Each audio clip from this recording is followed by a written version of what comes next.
disconnect from the world. Disconnect from the world. Like cut off social media, cut off the news, no CNN, like disconnect from the world altogether.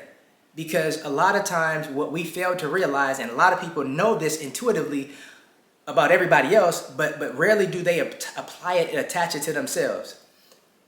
When we are so immersed and so engulfed in the world, we tend to act like everybody else because it's a programming going on. It's not just you, it's not just me, it's not just them, it's everybody.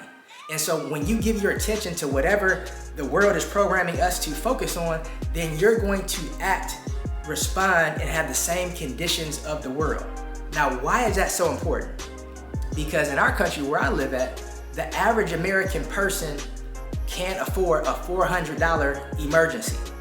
So what that means is that like people go to work every single day, no matter if they're making six figures, $20,000 a year, or $10 an hour, it doesn't matter. It's the same across the board. More than 76% of Americans cannot afford an emergency fund. Now, why do you think that is across all of these different income brackets? That this large number is the same? Well, I can tell you why. The reason why it's the same is because of programming. They're programmed at the high income level, they're programmed at the middle income level, and they're programmed at the no income level. But it's programming. And when you truly disconnect from the world, you don't participate in what the world says is going on. Like people talk about the recession all the time. And I remember a couple of friends asked me, what do you think about the recession? And my response is, I don't. Because I don't care about the recession because I don't choose to participate in it. And when you don't choose to participate in whatever is going on, then you don't get the results that everybody else is getting who chooses to participate. Because a lot of times, even when people talk about that there is a recession, guess what? Their bank account reflects it. Their pockets, their work ethic, all of their attention, like everything reflects it because guess what they do? They adjust to the expectation that the world has on them. And if the world expects that there's a recession, guess what? Some kind of way, the world's gonna find a way to take your money so that you can actually participate in the recession as well. And that's just not something that I choose to participate in. And if you truly wanna be rich, that's something that you have to stop participating in as well if you have been participating in.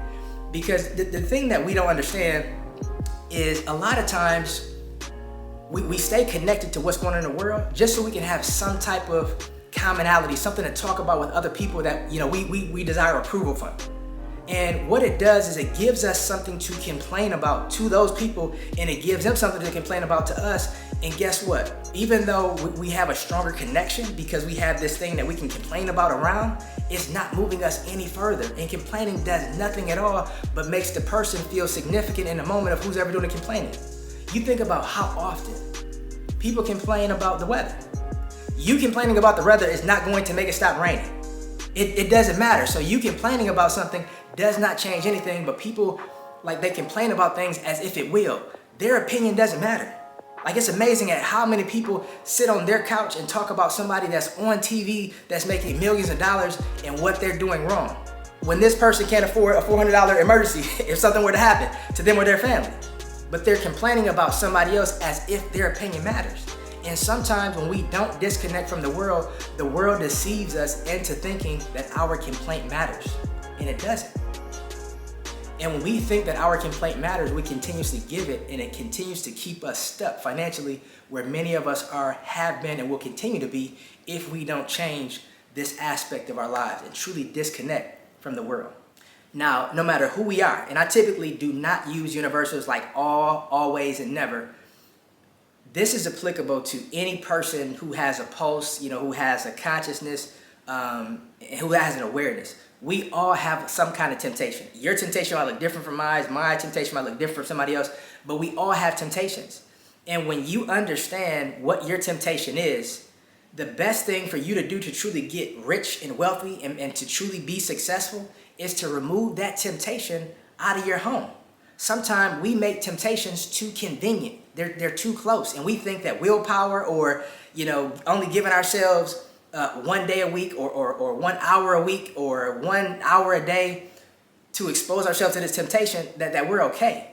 And it's like, how much poison would you consume if you knew that no matter what, it's going to kill you?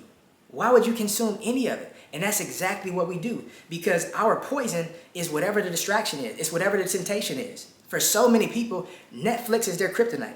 Netflix is their poison. Netflix is their poverty. Netflix is the thing that's keeping them stuck forever and always. And so whatever your temptation is, it's best to remove it out of your home. If alcohol is your temptation, this might be extreme, but move to a dry county. Like move somewhere where there is no alcohol, period, and alcohol is like frowned upon and somewhat even illegal in that county. Move to those places. Because sometimes when you move to somewhere that truly removes your temptation, you're introduced to the best version of yourself that you possibly are and that you can possibly be. And so often we never even come in contact with that person because the temptation doesn't allow us to. And for me, my temptation has been for an extremely long time, chocolate cake. Like Netflix and watching movies like that's not a temptation for me. But you give me some chocolate cake or some sweets or donuts or cookies, like that is a temptation for me. And sometimes the best way to remove that temptation or the best way to handle that temptation is having accountability. And I'm blessed and fortunate because my wife is the accountability for me in that area. So it's like, even if we do have it periodically, which we don't most of the time, but if we do have it periodically, there's an accountability that I have to her without her saying anything that will cause me to stop at a certain point or to cause me to stop, period. But even if she doesn't say anything, if I get to a certain point, she's gonna say something. And when she says something, that's when, done, game over, it's time to throw this out.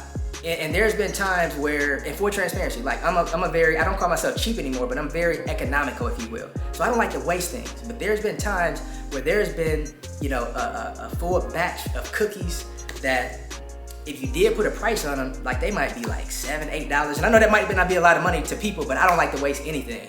But there's been times where I have agreed to throw that whole batch away.